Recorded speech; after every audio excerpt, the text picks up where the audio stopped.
Pai, nós te agradecemos por essa noite, por essa palavra viva e por tudo que vai acontecer a partir da liberação dela. Nós declaramos, Jesus, você pode levantar suas mãos, declarar isso e diga: Pai, nós declaramos céus abertos nesse lugar. Diga aí um marco profético na nossa vida, na nossa casa e na nossa jornada de fé. Diga: nunca mais seremos os mesmos, em nome de Jesus. Irmão, se você crê nisso, você pode fazer barulho aí no teu lugar. Preciso de pelo menos uns 100 incendiários aqui. Vamos, alguém aqui nessa noite. Aleluia, aleluia. Sei que é final de semana para muita gente, muitas coisas aconteceram, tem gente cansada, mas eu preciso que você derrame para Jesus o teu melhor nessa noite. Ele é digno, amém? Eu acho que nem todo mundo aqui veio de um berço cristão, então é possível que você tenha passado algumas noitadas em lugares que talvez não sejam os melhores. É possível que você tenha virado algumas noites fazendo coisas que talvez você não se orgulhe delas. Então nada para Ele pode ser medido, equilibrado, comedido. Não, a gente entrega tudo para Ele, amém? Eu lembro quando eu me converti, isso para mim foi muito claro desde o início. Eu era intenso no meu pecado, eu preciso ser ainda mais intenso no meu chamado. Ele não merece metade, Ele não merece uma boa parte, Ele merece tudo. Alguém pode declarar isso? Diga: Ele merece tudo de mim. E a gente vai dar tudo nosso para Ele, amém? Quero falar nessa noite sobre travessia. A gente já falou sobre tantos tipos de travessia. Travessias pelo deserto, travessias em meio a tempestades, travessias em meio ao fogo. E eu quero falar hoje sobre a travessia em busca da promessa. Porque todo lugar que foi preparado por Deus para nós, e quando eu falo lugar, entenda o cumprimento de um chamado, não é geografia. Esse lugar, ele vai ser alcançado quando antes vencermos processos, travessia, gigantes, levantes, inimigos. Porque o caminho, por mais que seja cercado pelo favor de Deus, não é um caminho necessariamente facilitado por Ele. Favor de Deus não significa facilidade. O que é o favor de Deus? Pão que desce do céu é favor. Mas depender de um pão que desce do céu enquanto se atravessa o deserto com toda a sua família, debaixo do sol, isso não é fácil. O mar se abrir para você não ser completamente dizimado pelos exércitos dos inimigos, isso é favor de Deus. Mas não é fácil. Faz sentido? Ver leões jejuando na tua presença é favor de Deus, mas não é fácil. Não sei se você já ouviu o rugido de um leão. Um é assustador, vários, então imagina você a sós com eles. Então todos os heróis da fé, a galeria dos heróis da fé, Hebreus 11, fala sobre tantos homens que viveram tantos feitos, e todos eles foram marcados pelo favor de Deus, mas a vida de nenhum deles foi fácil. Ressuscitar ao terceiro dia, depois de sepultado, isso é favor de Deus. Mas ser crucificado, envergonhado diante da sua mãe, humilhado, isso não é fácil. Então o Evangelho não promete facilidade, mas existe uma garantia na travessia do Evangelho. O favor de Deus vai ser uma companhia constante na tua jornada de fé. Olha para mim, não se distrai. Alguém toma posse disso aqui. Vai ser fácil, pastor? Nem sempre. Ninguém disse que seria fácil. Mas o favor de Deus é um acompanhante, é um bom companheiro. Ele é presente. Uma das promessas que Ele nos fez é: eu estarei com vocês todos os dias. E é sobre isso que eu quero falar hoje. Números 13:30 diz assim: então Caleb fez calar o povo perante Moisés e disse: certamente subiremos e a possuiremos em herança, porque seguramente prevaleceremos contra ela. Versículo 31: porém os homens que com ele subiram disseram: não poderemos subir contra aquele povo, porque aquele povo é mais forte do que nós. Alguém pode dizer glória a Deus por essa palavra? Quero te levar para um lugar. O povo está há anos caminhando em busca de uma promessa. Eles têm a promessa, conhecem o Deus da promessa, viveram livramentos, vivem em favor de Deus, mas agora estão diante da terra prometida e eles têm medo, porque, guarda isso aqui, irmão, você pode viver a vida inteira em busca de uma promessa, mas quando chega a hora de conquistá-la é assustador. Falo isso com propriedade. te empurram profeticamente para um lugar. Tem estações que tudo acontece, parece que está fora de controle, mas na verdade, enquanto parece que está tudo desmoronando, pode estar tudo profeticamente se encaixando. Mas ainda assim, quando chega a hora de tomar posse, é assustador. É como alguém que ama a sua namorada, que se torna noiva, mas no dia do casamento, irmão, frio na barriga. Quando houve a marcha nupcial, meu Deus do céu, é de verdade, está acontecendo. É como alguém que vai se tornar pai. Todo mundo aqui é maduro para entender que a noite em que a criança foi concebida, ou o dia, ou a tarde, ela é cercada de alegria, amém, gente? Alguém pegou a chave aqui ou não? Mas quando chega a semana do nascimento do bebê, e quando a bolsa estoura, você se preparou para isso, você desejou isso, começou isso, mas quando chega a hora de tomar posse da promessa, tem ansiedade, preocupação, é uma série de emoções. Agora a gente está falando de um povo que por 40 anos viu Deus enviar comida do céu. Alguém já viu Tá Chovendo Hambúrguer, aquele filme? Irmão, aquilo ali nada mais é do que o povo viveu. Não é louco a gente ver aquilo, ver uma animação e falar, cara, que loucura. É isso que eles viveram. Eles viram Deus alimentando eles no deserto. As roupas não se gastavam, os calçados não se desgastavam. Mas ainda assim, quando chegam diante da terra prometida, existe medo, preocupação. E é sobre isso que eu quero pregar nessa noite. Alguém consegue ouvir 20 minutos dessa mensagem aqui? Então é nesse contexto que eu quero te levar. Imagina que você está no meio do povo. Os espias voltaram. Alguns trazem um bom relatório e outros amedrontam o povo, mesmo sabendo da herança. E é nesse lugar que você está o tempo inteiro. Você discerniu algo, ouviu algo, percebeu algo de Deus, compartilha com alguém. A maior parte não vai acreditar. Guarda isso aqui. Se os sonhos que você carrega, se a maior parte das pessoas que te cercam concordam, provavelmente seja uma boa ideia, mas não necessariamente é uma ideia de Deus. A ideia de Deus para Moisés é: vai e fala com o faraó que é para liberar o povo. Cara, isso é absurdo. A ideia de Deus é: pega o cajado, toca no mar, vai se abrir. Isso é absurdo. A ideia de Deus é: Pedro, como eu falei no último culto, lança um anzol e vai vir da boca de um peixe a provisão. Pedro precisava de ouro, não de peixe, mas de dentro da boca do peixe veio o ouro. Isso é absurdo. E várias outras vezes que várias outras coisas aconteceram de forma inusitada. Agora, quando todo mundo concorda com algo, você pode, não vou generalizar, mas você pode estar diante de um problema. Pode ser uma boa ideia sua, que não necessariamente o céu aprova. Um grande exemplo disso é Babel. Vários homens reunidos em torno de uma ideia, todos tinham unidade, estavam alinhados e tinham um bom projeto, mas Deus não se agradou do que viu. Agora, Atos 2 fala a respeito de um povo que é muito menor do que o povo que viu Jesus. A Bíblia diz que quando Jesus diga: olha, não saiam, permaneçam até que venha sobre vós, e dias depois, quando Atos 2 acontece, dezenas daquelas pessoas que ouviram Jesus falar desistiram de esperar e foram embora. Irmão, a travessia em busca da promessa é o que separa meninos de homens, mas é o que também testa a nossa convicção, porque quem sabe o que espera, espera. Mas quem duvida do que se espera, em algum momento desiste de esperar. Será que de fato é Deus? Será que é de Deus? Será que vai acontecer? E quando esses serás começam a ter acesso à nossa mente, a travessia fica pesada e a gente começa a aceitar como uma boa ideia desistir. Então é nesse lugar que a gente está. Alguns espias trazem uma série de serás, mas alguns homens se lembram da promessa. E fica tão nítido quem confia na promessa e quem começa a duvidar dela. Por quê? Porque as suas escolhas definem aonde está firmada a tua fé. Se a sua escolha é avançaremos, conquistaremos, significa que a sua fé está firmada na promessa. Se a sua escolha é retrocederemos, desistiremos, significa que a tua fé talvez estava firmada só em uma expectativa, mas não numa promessa. Faz sentido? Estou há 15 anos esperando gerar filhos, pastor. Você ainda crê? Ainda creio. Então você está firmado numa promessa. Estou um ano lutando contra essa doença. Você ainda crê? A travessia testa, irmão, a nossa motivação e também a nossa fé.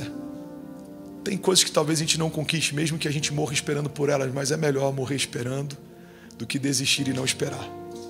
Tem pessoas que aguardaram por uma cura que talvez não se manifestou. A gente não entende o porquê. Mas se em algum momento eu tiver que lutar para sobreviver e o Senhor não quiser me poupar, que eu morra crendo, mas não desista de crer enquanto espero. Faz sentido? Porque quando chegar diante dele, a gente não vai ter isso sendo imputado como juízo. Não, você creu até o fim. Você aguardou até o fim. Vocês estão comigo? Então vamos junto, não desanima. Números 13. Primeira parte desse texto. Então Caleb fez calar o povo perante Moisés. Primeira coisa, irmão, quando você está atravessando algo em busca de uma promessa, você vai ter que calar algumas vozes. Se você não calar essas vozes, em algum momento essas vozes começam a se tornar conselho. E a pior coisa que pode acontecer para alguém é ouvir conselhos de alguém que não te empurra para o teu destino profético. Se Jesus tivesse ouvido o conselho de Pedro, a redenção não teria se manifestado. Pedro aconselha Jesus e é um bom conselho, é um conselho pautado em zelo, é um conselho de alguém que amava Jesus. Ele fala: Jesus, de forma alguma a gente vai permitir que você seja entregue. E aí Jesus, a partir de um bom conselho, reage dizendo: para trás de mim, Satanás. Nem todo bom conselho me empurra para o meu destino profético. Faz sentido? Então a gente precisa entender, irmão, que tem momentos que a gente vai ter que calar algumas vozes. Vozes de condenação, vozes de acusação, vozes de calúnia, mas também vozes que têm como principal propósito nos poupar de uma travessia que custa muito ou custa tudo. Talvez se a minha mãe, como mãe, tivesse visto toda a história, ela me aconselharia no início do meu chamado, talvez a não me envolver com o meu chamado. Talvez se eu soubesse todo o destino que o Benício tem pela frente, ou a Cecília ou a Chloe, como pai que ama, tentaria poupá-los de toda a travessia. Por quê? Porque eu não só vi o fim, eu vi o meio.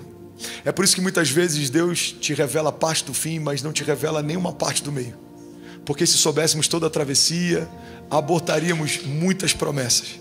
A Bíblia diz que quando Deus fala com Abraão, o convite dele é: sai do lugar que você está e vai para o lugar que eu te mostrarei. O lugar novo não é revelado, mas o lugar que não é mais para estar, é claro, não é mais aí, não é o teu lugar, não é a tua geografia, sai da tua parentela. Então Abraão não sabe o que vem no meio do caminho, mas Abraão foi chamado para ser pai de multidões. No meio do caminho tem deserto, no meio do caminho tem gigantes, tem inimigos, no meio do caminho tem provação, no meio do caminho tem um filho, fruto de uma precipitação, mas no meio do caminho também tem um filho gerado de uma promessa. No meio do caminho tem Isaac, tem aquela montanha que assistiu um pai levar um filho para sacrificá-lo como se fosse o próprio cordeiro. Uma montanha testemunhou a fidelidade de um homem que clamou por anos para ter algo e que quando Deus pediu não hesitou em entregar. Então o meio do caminho de Abraão tem muitas coisas. O final do caminho é pai da fé, mas o meio do caminho é assustador se a gente soubesse antes de começar a caminhar. Então, irmão, guarda isso aqui. Muitas vezes você vai ter a revelação de duas partes: como começa e, se você for fiel até o fim, como termina. Mas você não tem ideia do que você vai ter que enfrentar no meio do caminho. Pedro encontra Jesus, as redes vazias, ele está frustrado, ele fala para lançar as redes, ele lança, as redes quase se rasgam, os barcos quase afundam. Aquele é o primeiro momento, é o ato 1 de uma história extraordinária de um apostolado. Qual que é o final da história? Uma igreja primitiva, o apóstolo de Cristo de algo novo, alguém que está como um fundamento de uma nova aliança, alguém que vai ver enfermos sendo curados à distância da sua sombra. Mas o que vem no meio do caminho? Ele é aquele que vai negar Jesus 3 vezes. Ele é aquele que vai sumir no meio do cenário da crucificação, porque tem medo de viver o que Jesus estava vivendo.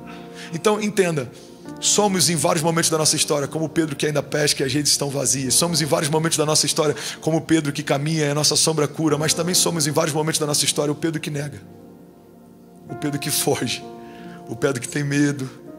Faz sentido? Então a primeira parte que me chama a atenção nesse texto é: então Caleb fez calar o povo perante Moisés. Fala comigo: eu preciso calar as vozes que não são a voz de Deus. Diga: toda voz que não é a voz de Deus não tem espaço na minha jornada. E aí vem a segunda parte, ele diz assim: certamente subiremos e possuiremos em herança. Irmão, aqui tem um homem que tem certeza do que vai viver porque tem confiança em quem prometeu. Tem duas chaves aqui. Ele diz, possuiremos em herança, ele diz certamente. Ou seja, é certo, não tem dúvida, não tem margem, não tem erro, não tem como. Se Deus prometeu, Ele é fiel para cumprir o que prometeu. A Bíblia diz que Ele é poderoso para fazer infinitamente mais do que tudo que pedimos ou pensamos. Então, primeira coisa, eu tenho certeza no caráter de Deus. Logo, eu tenho certeza na promessa que é fruto do caráter dele. Vocês estão comigo aqui, gente? Alguém comigo aqui? Eu sei que a sua alma está refrigerada por conta do momento de louvor que a gente teve, mas eu preciso que você não se distraia. Não olha para quem está do lado, para a produção, para a câmera. Tem uma palavra aqui que pode liberar o teu destino profético, pode mudar a tua história hoje, amém? Então, quando eu conheço o caráter, eu sei o que esperar. Eu sei o que esperar da Kezinha. Se eu prometer que vou chegar no horário e chegar outro, eu sei o que esperar. 17 casado, irmão, 19 junto. Eu sei o que esperar da Cécia, se eu fizer algo que ela quer que eu faça, ou se eu não der o que ela quer que eu dê. Agora, quando conhecemos o caráter de Deus, sabemos o que esperar desse Deus. E se é Ele quem prometeu, sabemos o que esperar dessa promessa. Vai acontecer. Amém? Então ele está dizendo, Caleb está dizendo, olha, certamente possuiremos. Por quê? Porque somos fortes? Não, estamos enfraquecidos, cansados. O nosso número é muito menor do que o número que começou a travessia. Os nossos inimigos são maiores, eles são mais fortes, estão empoderados, fortificados. Mas por que ele tem certeza? Porque a garantia dele não é a circunstância facilitada, mas é o favor do Deus que prometeu. Não é sobre a facilidade, irmão, é sobre o favor de quem te chamou. Não era fácil. Gideão com 300 venceu vários exércitos. Ele começou com 30 mil. Deus disse, tem gente demais. Senhor, mas vai ser mais fácil com 30 mil do que com 300. Sim, vai ser mais fácil. Mas o meu favor opera nos 300, não nos 30 mil. Porque quando um número te garante, não sou eu mais quem te garante. Mas quando nenhum número te garante, eu começo a ser sua garantia. Faz sentido? E aí ele fala, certamente subiremos e possuiremos em herança. O que é herança? É algo que não foi comprado. Ah, irmão, pega isso aqui. Herança é algo que não fui eu quem comprei, mas alguém que veio antes de mim comprou e deixou para eu usufruir. Não é o princípio da herança? Herança não é minha conquista. Herança é a conquista de alguém que vem depois de mim. Não, que veio antes. O Benício não pode estabelecer uma herança para o André, mas o André e a Kézia podem estabelecer uma herança para o Benício. Porque é o pai que deixa herança para o filho. Então quando o Caleb está dizendo possuiremos em herança, ele está dizendo, essa terra não fomos nós quem conquistamos, o nosso pai que conquistou, já é nossa por herança, porque o nosso pai nos garante, ele nos deu. Logo não vamos abrir mão de algo que o nosso pai conquistou, porque não vou permitir a ideia de deixar o que o meu pai conquistou a um alto preço ser usufruído por outra pessoa que não tem aliança com meu pai. Ninguém vai tomar aquilo que é do meu pai, logo é meu por herança. É o princípio pelo qual Davi confronta o gigante. Quem é esse filisteu? Em outras palavras, quem é esse homem que não carrega uma aliança, logo não carrega uma herança, para afrontar o povo que carrega uma herança de Deus? Irmão, o que te garante é a sua herança. Não tem nada que te garanta no meio de um campo de batalha a não ser a tua herança. Faz sentido? Então Caleb está dizendo, cara, tem tantos princípios. Eu ficaria horas meditando nesse texto. Daria para a gente fazer uma série expositiva só a partir desse texto. Porque aqui vemos um homem remando contra a maré, indo contra as vozes, crendo a despeito das circunstâncias, confrontando os espias que trazem desânimo, militando contra os ladrões de alegria e trazendo a memória do povo que traz esperança. Por quê? Porque foi Deus quem prometeu. Caleb dá uma aula aqui de fé e de confiança na promessa. Esse é o tipo de fé que sustenta a promessa. A fé que sustenta a promessa é unicamente uma fé pautada no conhecimento do caráter de quem prometeu. Por que a sua fé está bem firmada? Porque eu conheço o caráter de quem fez a promessa. No cartório alguém está dizendo, eu garanto que foi ele quem assinou. Dependendo do nível do contrato, você precisa ter um reconhecimento presencial. Você tem que estar lá, porque alguém olha e ele vai falar, olha, eu chancelo, garanto, ele estava aqui quando assinou esse documento. Quem estava lá quando a sua promessa foi assinada?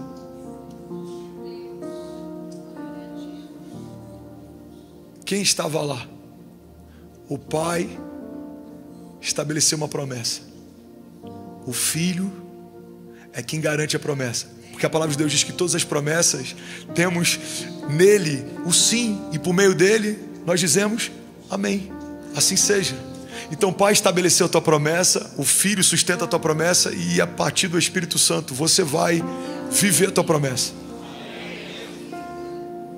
Jesus, vamos para Jesus, vamos voltar à nova aliança, Novo Testamento. Ele fala, eu preciso ir para o Pai, porque se eu não for, o Espírito não virá sobre vós.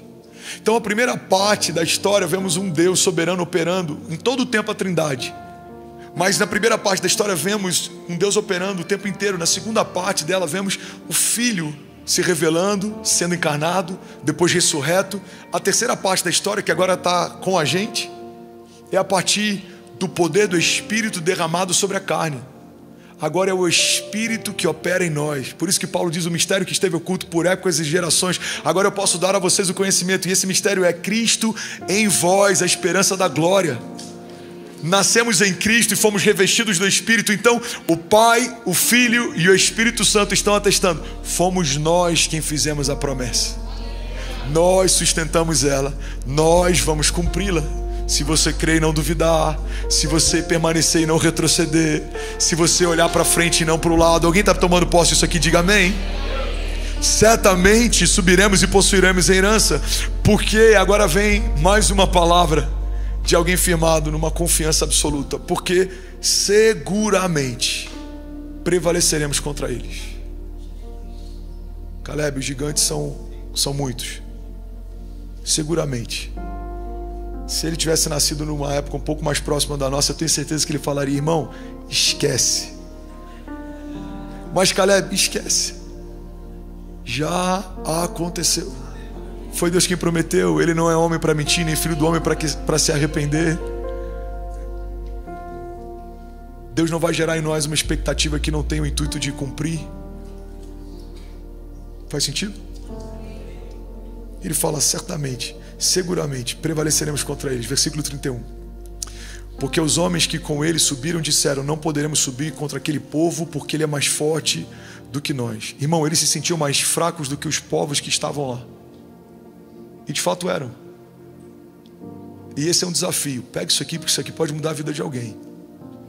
Todas as vezes que eu olho para a promessa que foi feita e tento procurar em mim algo que justifique a minha esperança no cumprimento da promessa, eu vou fracassar, porque não tem nada em você que justifique o que Deus vai fazer.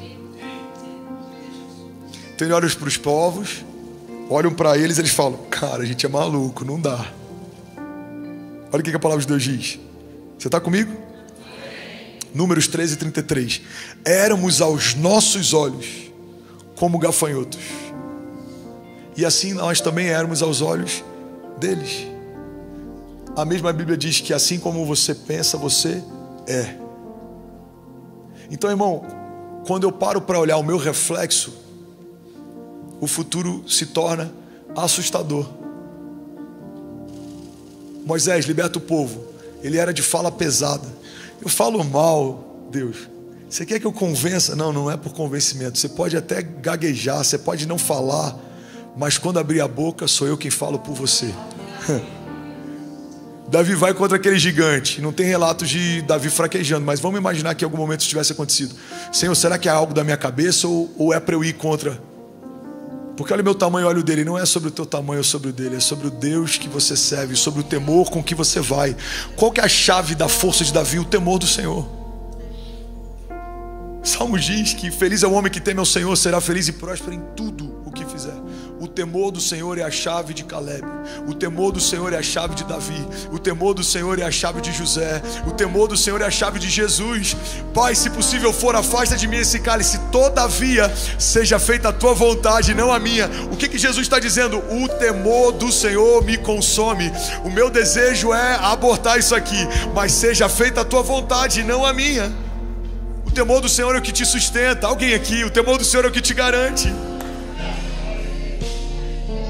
Então sempre que você olhar para você, procurando uma justificativa, você vai se frustrar. Mas o temor do Senhor, Salmos 27:1, o Senhor é a minha luz e a minha salvação, de quem terei temor?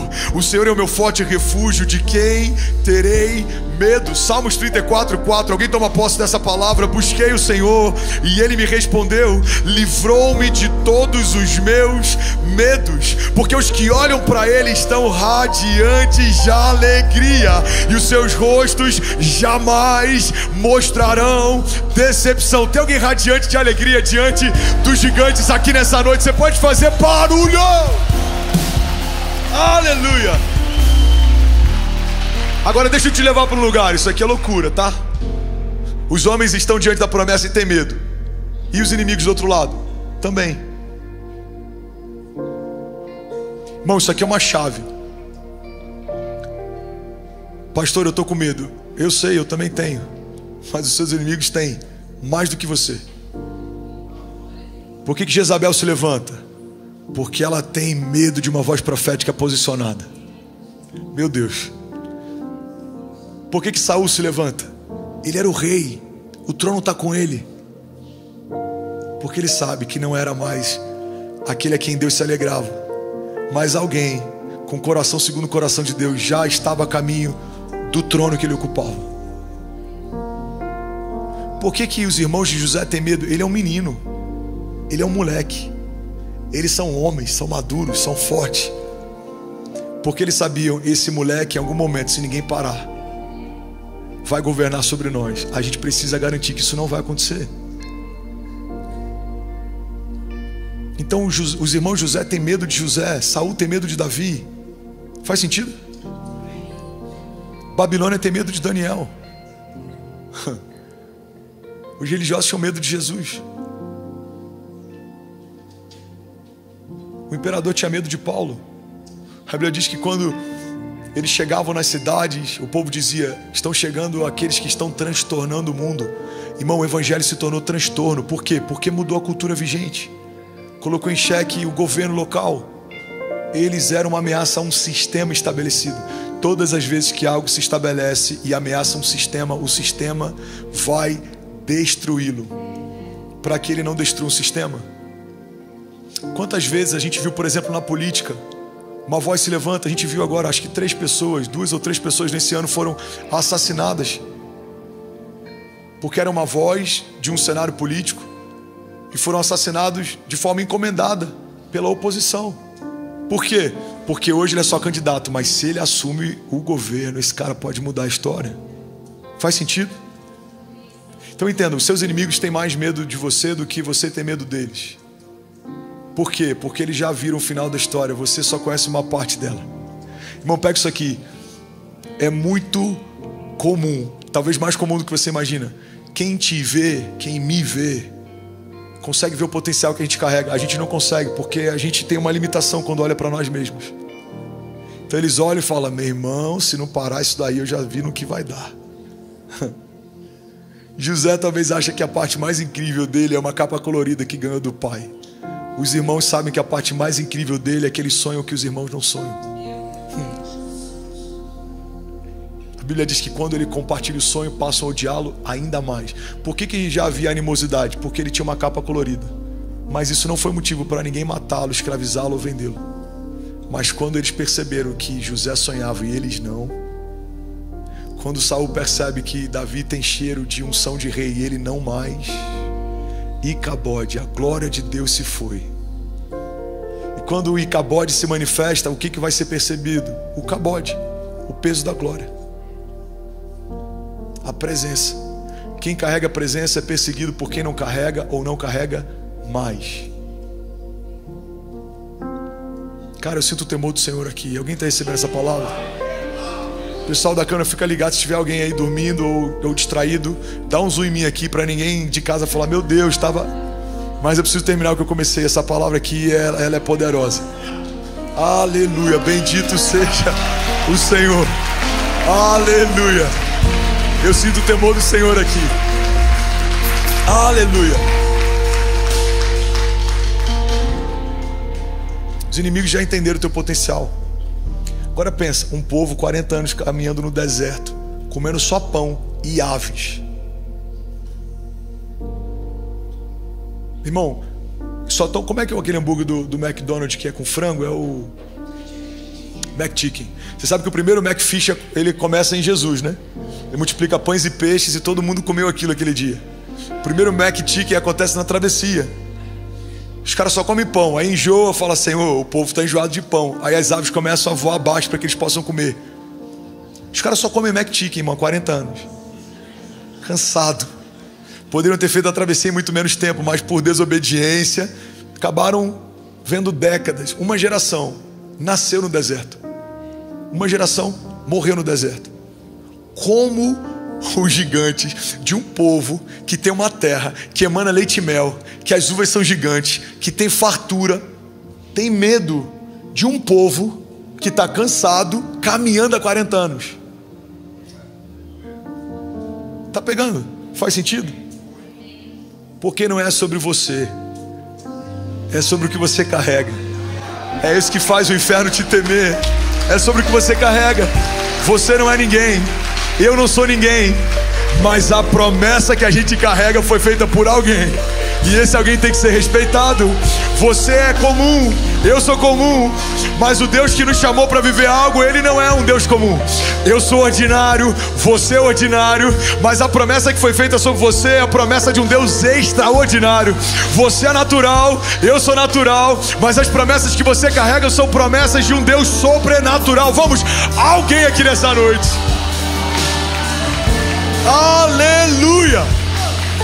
Então eles viram o que você não viu. Vamos para a Bíblia? Josué 2:9. Olha o que a prostituta Raabe diz para eles: eu sei que o Senhor deu a vocês essa terra.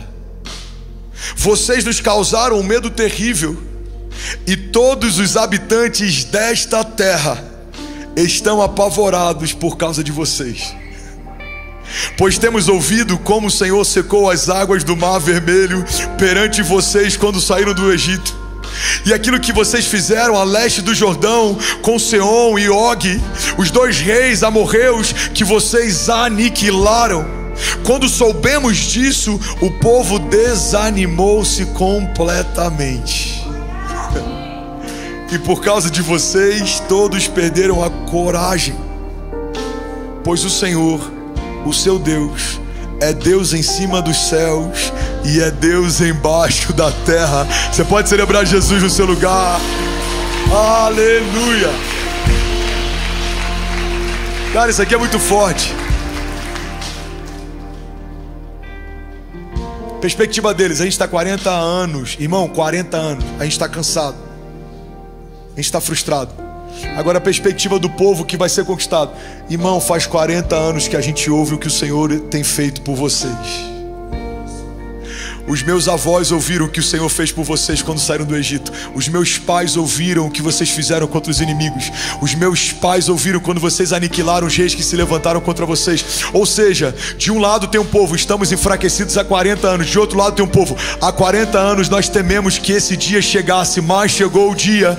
O povo que Deus separou, ungiu e sustentou, chegou diante da terra prometida. Então você precisa escolher se vai ser um dos espias que volta desanimando o povo que carrega uma promessa, ou se você vai ser um daqueles poucos que voltam com uma firmeza declarando: certamente possuiremos essa terra e nós a teremos por herança, porque o Senhor que nos fez a promessa é fiel para nos sustentar até aqui e nos dará por herança uma terra que foi conquistada por Ele. Essa terra não será conquistada por nós, já foi conquistada pelo nosso Pai, e Ele nos dará por herança, porque somos herdeiros, e é melhor ser herdeiro de Deus do que ser alguém que se fez sozinho. É melhor ser herdeiro de Deus do que alguém que se construiu sozinho. Não, a melhor parte daquilo que carregamos foi estabelecida por Deus por herança. Levante as suas mãos e declare: diga: eu sou herdeiro de Deus e eu sou co-herdeiro em Cristo Jesus.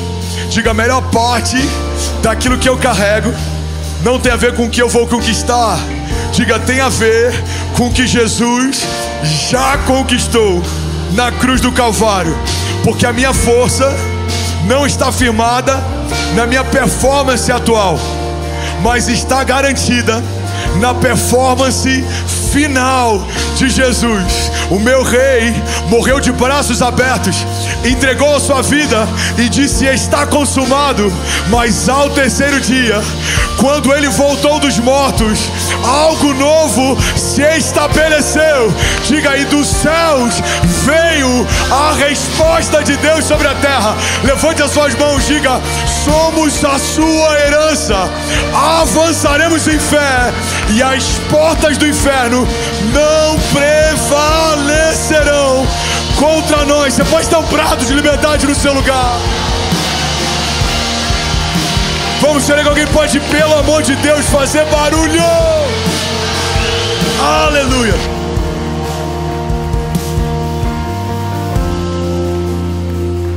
Aleluia. Alguém pode celebrar Jesus mais forte?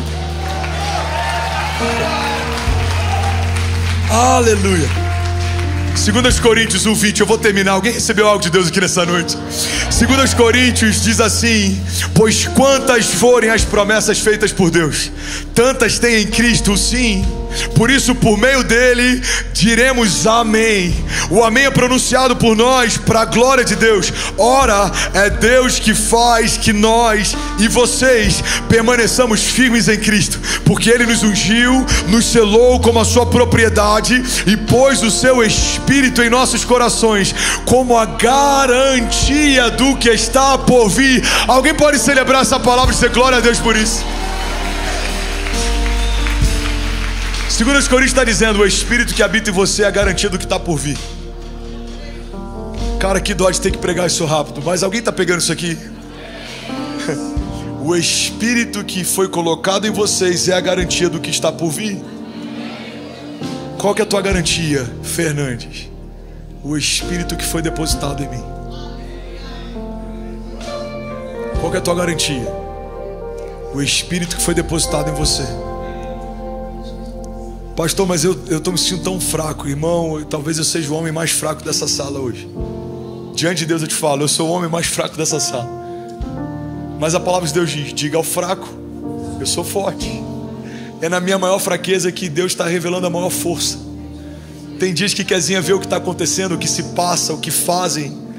Ela fala: não sei como é que você está conseguindo, amor. Eu estou no meu pior momento, eu estou enfraquecido, mas eu estou vivendo a maior expressão da fortaleza de Deus em mim.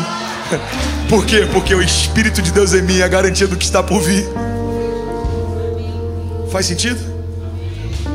Falei com o time hoje na vinda para cá. Segura aí, meu lindo, me ajuda. Falei com o time na vinda para cá. Eu falei: time, eu preciso de cobertura. Eu só tenho 2 frases, não tenho sermão e o dia hoje foi mal. Aí o time já conhece, falaram: então hoje vai ser extraordinário.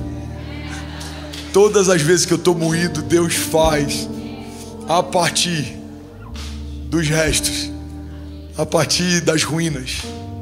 Como Esdras 3, o povo voltando para uma terra destruída, mas eles pegam as ruínas e usam ela como matéria-prima para reconstruir o altar e começam a adorar a Deus no meio de uma terra devastada. Assim tem sido a minha estação, reconstruindo o altar de adoração, voltando à essência em muitas coisas, tendo a oportunidade de fazer algo diferente, novo, sem resquícios.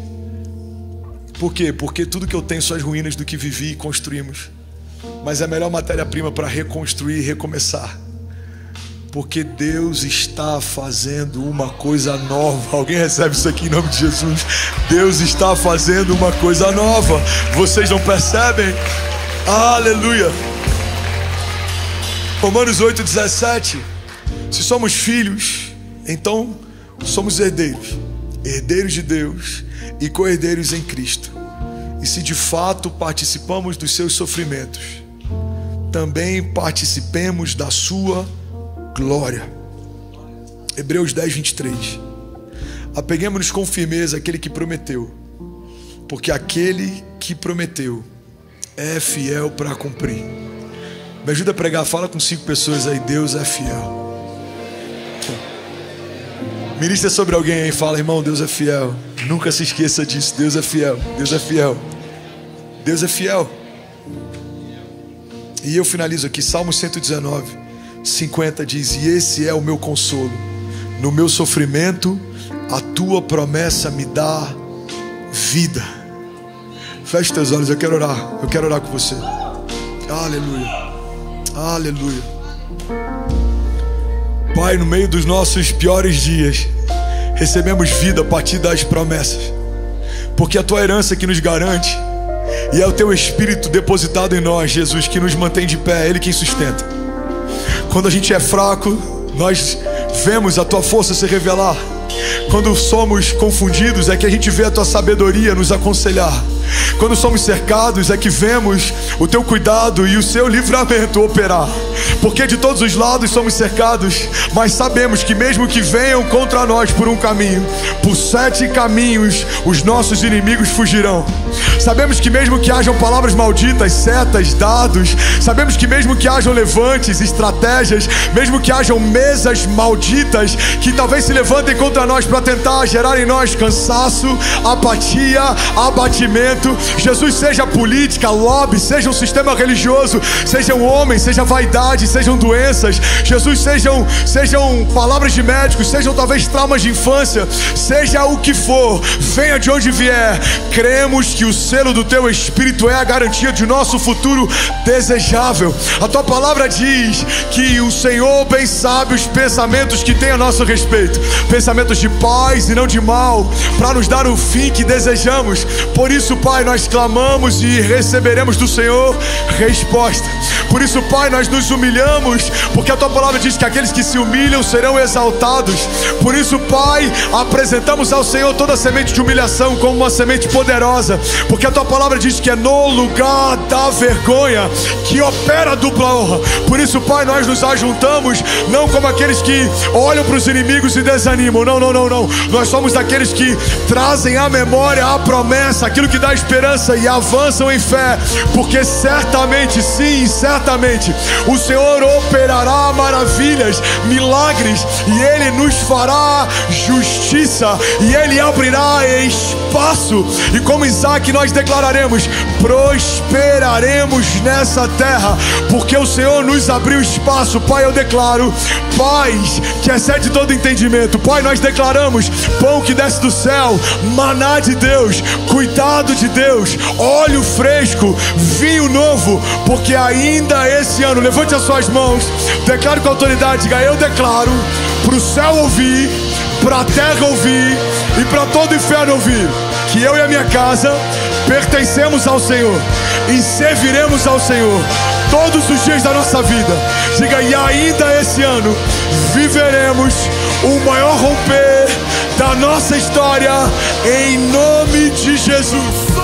Bom, você acabou de assistir uma mensagem aqui do nosso canal. Eu tenho certeza que ela te edificou e que ela vai gerar algo novo em você. E a gente separou mais 2 vídeos. Eu quero deixar essas indicações aqui para você continuar queimando com Jesus. E eu quero muito te fazer um pedido também. Se essa mensagem te edificou, comenta aqui embaixo, segue o canal e me ajuda a compartilhar para que mais pessoas sejam tocadas também. Deus te abençoe.